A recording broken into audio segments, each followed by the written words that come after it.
আমি নানা সেক্টরে কিছু ইনোভেটিভ বা সৃজনশীল পরিকল্পনার কথা বলছি। আজকে আমি স্বাস্থ্য ব্যবস্থার কয়েকটা ইনোভেটিভ পরিকল্পনার কথা বলবো। আমার নিজের এরিয়া তো আসেন এইটা একটু আলাপ করে দেখি। এই পরিকল্পনা সবগুলোই ধ্বজভঙ্গ সরকার করতে পারবে না, একটা দুইটা করলেও কম না।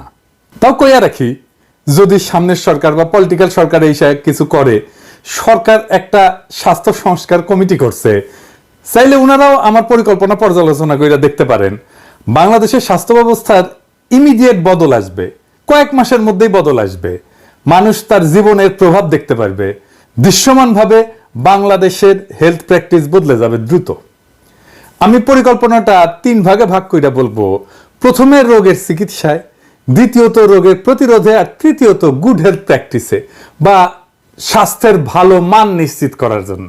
আসেন আল্লাহর নামে শুরু করি। প্রথমে রোগ হইলে কি কি কষ্ট কমাইতে পারি মানুষের। মানুষের প্রথম চিন্তা, রোগ হইলে আমি চিকিৎসার খরচা দিতে পারবো তো। প্রত্যেক বছর নানা পরিকল্পনা করে কিছু মানুষ দারিদ্র সীমার উপরে ওঠে, দরিদ্র থেকে কম দরিদ্র হয়। আর এই চিকিৎসার খরচ যোগাইতে যায় প্রত্যেক বছর প্রায় 1 কোটি লোক দারিদ্র সীমার নিচে নেমে যায়। চিকিৎসার খরচা দিতে দিতে মানুষ ফতুর হইয়া যায়, অন্যের কাছে হাত পাততে হয়। আর এই যে ভালনারেবিলিটির জন্য মানুষ আতঙ্কিত থাকে। তাই স্বাস্থ্য মন্ত্রণালয়ের প্রথম এবং প্রধান দায়িত্ব হওয়া উচিত কিভাবে চিকিৎসার খরচা কমানো যায়। প্রথম খরচা কমানোর জায়গা হইতেছে ওষুধপত্র। ওষুধের ভ্যাট 15%। সেই ওষুধের ভ্যাটের সাথে ফার্মেসির আরো 1.5% ভ্যাট মিলায় রোগীকে প্রায় 16.5% ভ্যাট দিতে হয়। এটা ওষুধ কোম্পানিও বহন করে না, ফার্মেসিও বহন করে না, রোগীকেই বহন করতে হয়। তার মানে 100 টাকার ওষুধ কিনলে আপনি 16.5 টাকা ভ্যাট দেন। সরকার এই ভ্যাট থেকে 3 থেকে 4 হাজার কোটি টাকা পায় সারা বছরে রাজস্ব হিসাবে। এই ভ্যাট বাদ দিতে হবে। এখন হা করে উঠবে অর্থ মন্ত্রণালয়, কবে ফাজলামা পাইছেন ডাক্তার সাহেব, সরকার চলবে কিভাবে, রাজস্ব পাইছিলাম উঠি ধরে টান দিচ্ছেন। খারান আপনি ভ্যাট ফ্রি করবেন সিলেক্টিভ ওষুধে, যেমন ক্যান্সারের ওষুধে, ডায়াবেটিসের ওষুধে, হাইপার টেনশনের ওষুধে, অ্যান্টিবায়োটিকে, যেগুলো আসলেই চিকিৎসার জন্য লাগে। আর ভ্যাট বাড়ায় দিবেন ভিটামিন, মিনারেল, প্রোবায়োটিক, হাবিজাবি, বালসাল, ভায়াগ্রা ইত্যাদিতে।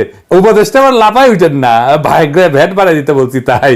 আমি কয়া দিবনি ওষুধ কোম্পানিগুলোকে স্যাম্পল হিসেবে ফ্রিতে দিবে, শুধু জায়গায় বসে আওয়াজ দিবেন, আমার ইনবক্সে নক দিবেন, আমি কয়া দিবনি অমুক উপদেশটারে ভায়াগ্রা পাঠান। এইভাবে আপনি যেই ওষুধ বেশি ব্যবহার করাইতে চান সেই ওষুধে ভ্যাট নাই করে দিবেন। আর যে ওষুধ ব্যবহার কমাইতে চান সেটার ভ্যাট আকাশ ছোঁয়া করে দিবেন। প্লাস মাইনাস করে সরকারি রাজস্বে খুব বেশি ছাপ পড়বে না।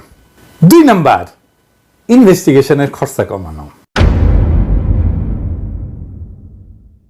আপনারা কি জানেন এই যে বেসরকারি ডায়াগনস্টিক সেন্টারগুলো, নাম কইলাম না আর কি, নাম কইয়া দিলে আবার বিপদ, ভাববে আমি শত্রুতা কইরা নাম কইয়া দিতেছি, তাই নাম কই না। ধরেন হাগার পরীক্ষা করবে, তো ফি নিল 200 টাকা, তো এর মধ্যে 100 টাকা ব্যাকডোর দিয়া যে ডাক্তার সাহেব আপনারে পাঠাইছে তারে খামে বইরা মাসের শেষে দিয়ে আসবে। জানেন এটা সিস্টেম ভালোই। তাইলে আপনার যেটা দরকার নাই সেটা দিতেও তো ডাক্তার প্রলুব্ধ হবে, তাই না? এটা মানুষ তো রে ভাই। এটা বন্ধ করবেন কেমনে? হাসিনা হইলে কইতো কঠিন শাস্তি দেব, বা কইতো ভালো হইয়া যাও, ডাক্তারদের নীতি মেনে চলা উচিত, তাই না? আমি তো শিখ না বুদ্ধিত চলি। তো এই স্বাস্থ্য মাফিয়াদের সাথে কোস্তাকুস্তি করতে যাব না। চাপা মাইর দেব, মাইর হবে, সাউন্ড হবে না। হ্যাঁ, মাইর দেবে তো সাউন্ড দেন আপনি, আপনার সাউন্ড না দিলে তো মজা আসে না। তা কেমনে এটা করা হবে? সব ডায়াগনস্টিক টেস্ট গুলো করবে সরকারি সেন্টার গুলা, কস্ট প্রাইসে, মানে যেটা খরচা শুধু সেটাই নিবে সে রোগীর কাছ থেকে। যত টাকা খরচা হবি টেস্টটা করতে, সেই খরচায় করে দেবে ওই টেস্টটা। ঢাকায় সরকারি হাসপাতাল তাও কম না, মেডিকেল কলেজ হাসপাতালগুলো তো আছে, বিশেষায়িত হাসপাতাল আছে, যেমন কিডনি হাসপাতাল, নিউরোলজি ইনস্টিটিউট, এনআইসিবিডি বা ওই যে কার্ডিওলজি ইনস্টিটিউট, তারপরে সিএমএইচ, এগুলো তো মেলা কিছু আছে, আর কইলাম না আর কি। আমাদের সরকারি সেন্টার তো কম, আমরা কি নতুন সেন্টার বানাবো? না, বানাইতে হবে না। আপনি কি করবেন? আপনি টেস্ট করেন কি? রক্ত করেন, মলমূত্র, কফ করেন, আর x ray, ultrasound, CT scan, MRI, এগুলোই তো করেন, তাই না? রক্ত, মলমূত্র, কফ নেওয়ার জন্য আপনি পাড়ায় পাড়ায় কালেকশন সেন্টার করবেন। ওটি যে সব রক্ত দিয়ে আসবে, মলমূত্র, কফ দিয়ে আসবে, ওটি কালেক্ট করবে, কালেক্ট করে এটা পেঠে দিবে সেন্টারে, যে এই হসপিটালে, সেইখানে টেস্ট করার জন্য। আপনি ধরেন মিরপুরে কাজীপাড়ায় করলেন কালেকশন সেন্টার, 12 নম্বর করলেন কালেকশন সেন্টার, কল্যাণপুরে করলেন কালেকশন সেন্টার, এভাবে সব 6-7 জায়গায় করলেন মিরপুরে, বা আরো বেশি হইতে পারে, জায়গা বেশি লাগবে না, একটা ঘর লাগবে, শুধু শুধু এইখানে স্যাম্পল কালেক্ট করবেন, স্যাম্পল পাঠাই দিবে মূল সেন্টারে, সেইখানে টেস্ট করে রেজাল্ট পাঠাই দিবে ওই কালেকশন সেন্টারে। কস্ট প্রাইস কেমন হয় আপনারে কই, কলকাতার একটা ডায়াগনস্টিক সেন্টার, এই যে লিভার ফাংশন টেস্ট, এই যে দেখেন 230 রুপি, হ্যাঁ, সে তো লাভ করে এই রেটটা দিছে, তাই না? তো এই লিভার ফাংশন টেস্টে বাংলাদেশে কত খরচ? 1000 টাকা। এই যে দেখেন পপুলারের খরচ দেখছেন, 1000 টাকা। তাহলে এটার কস্ট প্রাইস কত হবে? বড় জোর 100 টাকা বা 150 টাকা, তার চেয়ে বেশি তো না। তার মানে কি বিপুল লাভ করে আপনার পকেট কেটে ডায়াগনস্টিক সেন্টারগুলা। আপনার ডায়াগনস্টিক টেস্টের কস্ট খরচ কম করে হলো 75% কমে যাবে, 75%। অনেকে বলতে পারেন কস্ট প্রাইসে কেন সরকার দিবে? আরে সরকার তো বিনা পয়সা দেওয়া উচিত সংবিধান অনুসারে, চিকিৎসা তো মৌলিক অধিকার বলে ঘোষণা করেছে, তো বিনা পয়সায় দেওয়া উচিত। আমি তো বিনা পয়সায় চাচ্ছি না, আমি শুধু কস্ট প্রাইসে চাচ্ছি। আর সরকার তো বাণিজ্যিক প্রতিষ্ঠান না যে লাভ করতে হবে, তাই না? তো আর সরকারকে কয়েকটা ইমেজিং সেন্টার করতে হবে, যেখানে এক্সরে হবে, সিটি স্ক্যান হবে, ইকোকার্ডিওগ্রাম হবে, এমআরআই, আলট্রাসাউন্ড হবে। আর দুটা কথা বলি ডাক্তার, আপনার ডাক্তার সহকর্মীদের, যেমন কার্ডিওলজিস্টরা ইসিজি চেম্বারে করবেন, এইটার জন্য ডায়াগনস্টিক সেন্টারে যাওয়া লাগে কে? আপনি চেম্বারে করবেন, চেম্বারে করে দেখে ওইখানে কয়ে দেবেন, টাকা পয়সা যা না নেবেন। এবার আসেন ডাক্তারি ফি নিয়ে আলাপ করি। ডাক্তার সাহেবরা আমার মাইন্ড করেন না, ডাক্তার সাহেবরা আপনারা কিছু মনে করেন না, এটা একটা খারাপ কথা কইলাম আর কি। আপনারা ট্যাক্স ফাঁকি দেন, হ্যাঁ, ব্যাপকভাবে ফাঁকি দেন। যাই হোক, আমি আর এটা কই না, বন্ধু বান্ধব মানুষজন তো এটা ঠিক না করলে, বুঝছাও। তো ঘাট তারা যদি কোনো স্বাস্থ্যমন্ত্রী আসে না, বেড়াছাড়া করে দিবে কিন্তু আপনাদের। এখন থেকে অভ্যাস করা ভালো, তাই না? তো শুনেন, এখন কি করা যায়? সরকার আপনার প্রেসক্রিপশন প্যাড ছাপে দিবে, সরকারের কাছ থেকে আপনার প্রেসক্রিপশন প্যাড কিনে নিতে হবে। আপনি অর্ডার দিবেন আজকে, কালকে রেডি থাকবে প্রেসক্রিপশন প্যাড। এখন কত দামে কিনবেন সেই প্রেসক্রিপশন প্যাড? যেমন ধরুন আপনার ফি হচ্ছে 1000 টাকা, আপনি বলবেন যে আমি 1000 টাকা ফি নেবো, তাহলে আপনার প্রেসক্রিপশন প্যাডের একটা পাতা আপনি কিনবেন সরকারের কাছ থেকে 250 টাকা দিয়া, 25%। মানে আপনার ফি এর 25% দাম হবে প্যাডের একটা পাতার, আপনার ট্যাক্স কিন্তু 25%, ওইটাই নিশ্চিত। এই সরকারি প্যাডে ইন্ডিভিজুয়াল বারকোড দেওয়া থাকবে, কিউআর কোড দেওয়া থাকবে, ট্রেস করা যাবে। এই প্যাডের প্রেসক্রিপশন ছাড়া ফার্মেসিতে ওষুধ বিক্রি করতে পারবে না। তাইলে দেখেন কোয়াকদেরও বেশ বিক্রি হবে না, আজাইরা ওষুধ বিক্রি হবে না, নিজে যায় ওষুধ কিনতে পারবে না। এই প্রেসক্রিপশন প্যাডের বেনিফিট রোগীও পাবে। কেমন করে? মূল প্রেসক্রিপশনটা ওষুধপত্র কেনার পরে সিভিল সার্জন অফিসে জমা দিবে, দিলে 200 টাকা ফেরত পাবে, বুঝছাও? আপনি কি করলেন? আপনি বেনিফিটটা, টাকার বেনিফিটটা রোগীকে দিলেন, ওষুধ বিক্রিতে একটা ডিসিপ্লিন আনলেন। এই প্রেসক্রিপশনটা তারপরে কই যাবে? সিভিল সার্জন অফিস থেকে যাবে সেন্ট্রাল কোয়ালিটি কন্ট্রোল সিস্টেমে। এইখানে আপনি রিক্রুট করবেন রিটায়ার্ড সিনিয়র প্রফেসরদের, ওনারা প্রেসক্রিপশন অডিট করবেন র্যান্ডম বেসিসে। ডাক্তারদের চিন্তা থাকবে ওনার প্রেসক্রিপশন একজন সিনিয়র প্রফেসর কলে দেখবি, দেখে করলে একটা মতামত দিবি, যদি ফাউল চিকিৎসা দিছি না তাহলে কলে খ্যাক করে ধরবি। প্রত্যেক ডাক্তারের অন্তত 10টা প্রেসক্রিপশন বছরে খুঁটায় খুঁটায় দেখা হবে, প্রেসক্রিপশনে একটা শৃঙ্খলা আসবি।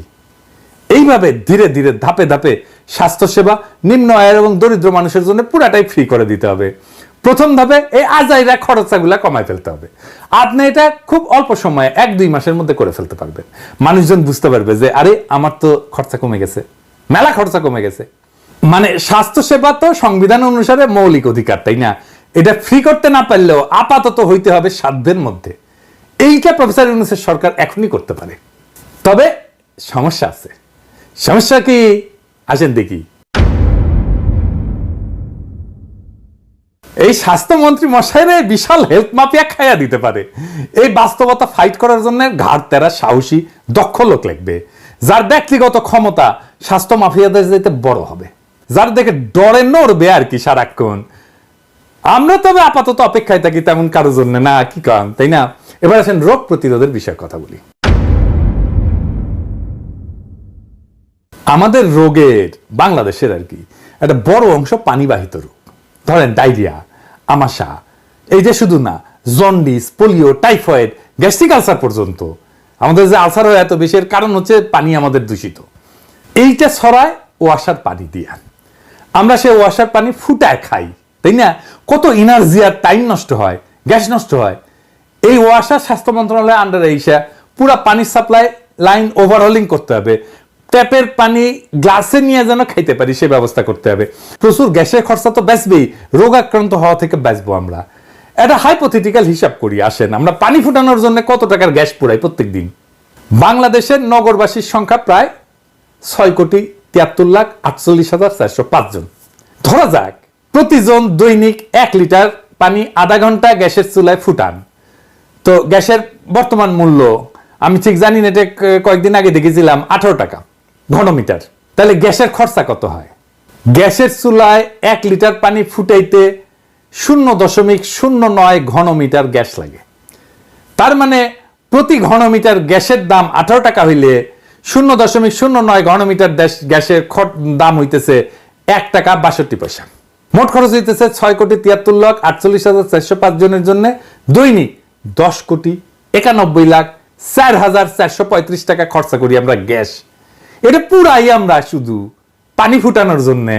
প্রফেসর ইউনূস আপনি দেখেন ক্যাঙ্কা অপচয় আমরা করিচ্ছি। তার মানে বাংলাদেশের নগরবাসী যদি প্রত্যেকদিন 1 লিটার পানি গ্যাসের চুলায় ফুটান, তাহলে দৈনিক 10,91,00,000 মানে প্রায় 11 কোটি টাকা পানি পড়ে যায়, এমনি এমনি উড়ে যাচ্ছে এটা। তাহলে পানি ফুটাইতে 1 বছরে কত টাকার গ্যাস পুরাই, এটা চিন্তা করেছেন?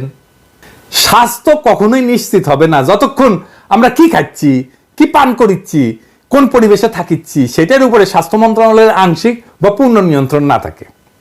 ওয়াসা যদি দূষিত পানি সাপ্লাই দেয় তার চাপ কে নেয়? স্বাস্থ্য মন্ত্রণালয়। তো তাহলে ওয়াসাকে কেন স্বাস্থ্য মন্ত্রণালয়ের অধীন করা হবে না? আমরা যেন ট্যাপ খুলে পানি খেতে পারি, পানি বিশুদ্ধ করার জন্য আমাদের আলাদা রিসোর্স যেন খরচা করতে না হয়। আর কি ব্যবস্থা? খাদ্য নিয়ে আর একটা ব্যবস্থা করতে হবে। সেটা কি? আসেন দেখি। যে কোনো খাদ্যের সার্টিফিকেশন দেবে স্বাস্থ্য মন্ত্রণালয়, রেস্টুরেন্টের সার্টিফিকেশন দেবে স্বাস্থ্য মন্ত্রণালয়। এই জন্য ড্রাগ অ্যাডমিনিস্ট্রেশন একটা আছে, ওটাকে ফুড অ্যান্ড ড্রাগ অ্যাডমিনিস্ট্রেশনে রূপান্তরিত করতে হবে। খাদ্যও দেখবে, ওষুধও দেখবে, কন্ট্রোল করবে, নিয়ন্ত্রণ করবে। আরবান প্ল্যানিং এ স্বাস্থ্য মন্ত্রণালয়ের অংশগ্রহণ থাকতে হবে, রাজুকে স্বাস্থ্য মন্ত্রণালয়ের অংশগ্রহণ থাকতে হবে। বাড়ির নকশা, রাস্তার ডিজাইন, খোলা জায়গা, পার্ক, জিমনেশিয়ামের ব্যবস্থা আছে কিনা সেটা নিশ্চিত না হলে কোনো আরবান প্ল্যানিং স্বাস্থ্য মন্ত্রণালয় অনুমোদন দিবে না। আপনি কইলেই হইলে একটা বাড়ি বানাবেন, আপনি শুনবেন না স্বাস্থ্য মন্ত্রণালয়ের কাছ থেকে যে এটা আসলে স্বাস্থ্যসম্মত কিনা, এটা আসলে জনস্বাস্থ্যের জন্য উপকারী হইতেছে কিনা। আপনার তো রাস্তার প্ল্যানও করা উচিত না, কারণ অ্যাক্সিডেন্ট প্রবণ রাস্তা বানায় ফেলেন তো আপনারা। কৃষিতে যে সার ব্যবহার করা হয় সেটা স্বাস্থ্য মন্ত্রণালয়ের অনুমোদন নিতে হবে। কীটনাশক, ফুড গ্রেড কালার, ফুড প্রিজারভেটিভের জন্য হেলথ সার্টিফিকেট নিতে হবে স্বাস্থ্য মন্ত্রণালয় থেকে। স্বাস্থ্য মন্ত্রণালয় নিশ্চিত হবে এইগুলো স্বাস্থ্যের জন্য ক্ষতিকর না। আর কি? লবণ আর চিনির ব্যবহার ধাপে ধাপে কমে ফেলতে হবে। লবণের জন্য হাইপার টেনশন হয়, চিনি থেকে ডায়াবেটিস হয়, স্থূলতা হয়। দুইটাই কমাতে পারলে আপনি অনেক রোগ কমাই দিতে পারবেন। আমাদের তো মূল খাবার ভাত। আমাদের ধানের লো গ্লাইসেমিক ইন্ডেক্স ধান প্রমোট করতে হবে। আমার জানা নাই হাই গ্লাইসেমিক ইন্ডেক্স কোন ধান। ও আচ্ছা, ওই যে গ্লাইসেমিক ইন্ডেক্স কি, এটা বেশি ডাক্তারি হয়ে গেছে, আসেন এটা কি বুঝেনি। গ্লাইসেমিক ইন্ডেক্স বা জিআই এটা হইতেছে একটা স্কেল। হ্যাঁ, এইটা খাবারে রক্তে শর্করার মাত্রা কতটা দ্রুত এবং কতটা বাড়ায় তা পরিমাপ করে। এই স্কেলটা 0 থেকে 100। সাধারণত কার্বোহাইড্রেট বা শর্করাযুক্ত খাবারের ক্ষেত্রে এটা প্রযোজ্য। গ্লাইসেমিক ইন্ডেক্সের 3 রকম গ্লাইসেমিক ইন্ডেক্স আছে, লো, মিডিয়াম আর হাই। তো লো গ্লাইসেমিক ইন্ডেক্স কোনটা? এই ধরনের খাবার, এটা লো গ্লাইসেমিক ইন্ডেক্স আছে 0 থেকে 55 হইলে জিআই স্কোর, তাইলে এটা লো গ্লাইসেমিক ইন্ডেক্স। এই ধরনের খাবার ধীরে ধীরে ধীরে ধীরে ধীরে ধীরে ধীরে ধীরে রক্তে শর্করা বাড়ায়, ফলে শক্তি দীর্ঘ সময় ধরে বজায় থাকে। এটা কি কি? ডাল, ওটস, সবুজ শাকসবজি, বাদাম, এগুলা। এটা হচ্ছে সবচেয়ে ভালো খাবার। 2 নম্বর হচ্ছে মিডিয়াম গ্লাইসেমিক ইন্ডেক্স। এটা হচ্ছে 56 থেকে 69 পর্যন্ত। এই খাবারগুলো রক্তের শর্করা মাঝারি গতিতে বাড়ায় আর কি, যেমন ব্রাউন রাইস হইতে পারে, মিষ্টির আলু হইতে পারে, এগুলো মোটামুটি ভালো খাবার। আর হাই গ্লাইসেমিক ইন্ডেক্স এটা 70 থেকে 100। এই ধরনের খাবার খুব দ্রুত শর্করা বাড়ায় দেয়, যা অল্প সময়ের জন্য শক্তি দেয় কিন্তু পরবর্তীতে শর্করা কমে যাইতে পারে, যেমন সাদা রুটি, চিনি, সফট ড্রিঙ্কস, এইগুলা। তো এই লো গ্লাইসেমিক ইন্ডেক্স খাবার কেন ভালো? রক্তে যদি শর্করা দ্রুত ওঠে, দ্রুত নামে, তাইলেই ডায়াবেটিস হয় আমাদের। এবং লো গ্লাইসেমিক ইন্ডেক্স খাবার খাইলে বেশি সময় পেট ভরা থাকে এবং অতিরিক্ত খাওয়ার প্রবণতা কমায়, হার্টের স্বাস্থ্য ভালো থাকে, কোলেস্টেরল কমায় এবং ধীরে ধীরে ধীরে ধীরে ধীরে ধীরে শক্তি দেয়। ফলে শরীর এবং মস্তিষ্ক দীর্ঘ সময় ধরে কর্মক্ষম থাকে। আমাদের মাথায় প্রচুর গ্লুকোজ লাগে, চিন্তা করলে গ্লুকোজ লাগে, বুঝছাও? মানে মাথা, ব্রেন গ্লুকোজ ছাড়া আর কিছু নিতে পারে না শক্তির জন্য। তো সেই জন্য মাথার জন্য গ্লুকোজ লাগে। তো চিন্তা করলে যারা লেখাপড়া করে তাদের প্রচুর গ্লুকোজ লাগে। তো আপনি যদি স্বাস্থ্যকর জীবন যাপন করতে চান তাহলে লো গ্লাইসেমিক খাবার খাইতে হবে। বাংলাদেশের ধান গবেষণা ইনস্টিটিউট এই যে ব্রি 105 নামের একটা নতুন ধান করছে, কৃষক ভাইরা এটা শুনে রাখেন, এটা লো গ্লাইসেমিক ইন্ডেক্স, এটা জিআই হচ্ছে 55, খুব ভালো একটা ধান। এটা বড় বড় বড় ধান হিসাবে এটা লাগানো যায়। এই ধানটা আমাদের প্রমোট করতে হবে এবং আমাদের ধান গবেষণা ইনস্টিটিউটকে আরো বলতে হবে লো গ্লাইসেমিক ইন্ডেক্সের ধান যেন তারা আরো আবিষ্কার করে। আপনি এইভাবে খাবারকে মডিফাই করে জনস্বাস্থ্যকে উন্নত করতে পারবেন। এবার আসেন কিভাবে জনস্বাস্থ্যকে উন্নত করা যায়। ঢাকা শহরে প্রত্যেকদিন প্রায় 1 কোটি মানুষ চলাচল করে আর কি রাস্তাঘাটে, কিন্তু আপনি দেখেছেন টয়লেটের জায়গা আছে? আমার তো ঢাকা শহরে খুব সমস্যা হইতো, টয়লেট করার জায়গা নাই, কোথায় মুতবেন? হাগার কথা বাদই দেন, মোতারই জায়গাটাই, তাই না? কয়টা পাবলিক টয়লেট আছে জানেন? মাত্র 133টা ঢাকা শহরে। মানে 75,000 মানুষের জন্য একটা টয়লেট। কি করবে? ওইটা ঠিক থাকবে? ঢাকায় প্রত্যেক আধা কিলোমিটার পর পর একটা করে পাবলিক টয়লেট থাকা উচিত। মানে এটা যদি নিশ্চিত করতে হয় তাহলে ঢাকা শহরে কয়েক হাজার পাবলিক টয়লেট তৈরি করতে হবে এবং এই পাবলিক টয়লেটগুলো হবে স্বয়ংক্রিয়। একজন টয়লেট করে আসবে, তারপরে এটা স্বয়ংক্রিয়ভাবে পরিষ্কার হয়ে যাবে, তারপরে আরেকজন যাবে। এইভাবে ক্লিন স্যানিটেশন না থাকলে, পরিচ্ছন্ন স্যানিটেশন না থাকলে আপনি ক্লিন ওয়াটার বা পরিচ্ছন্ন পানি দিতে পারবেন না, বিশুদ্ধ পানি দিতে পারবেন না। আর কি? জিমনেশিয়াম লাগবে। শহরে 5,000 থেকে 10,000 মানুষের জন্য একটা জিম, আর গ্রামীণ বা কম ঘনবসতিপূর্ণ এলাকায় 15,000 থেকে 20,000 মানুষের জন্য একটা করে জিম। এইটা পাবলিক প্রাইভেট পার্টনারশিপে হবে।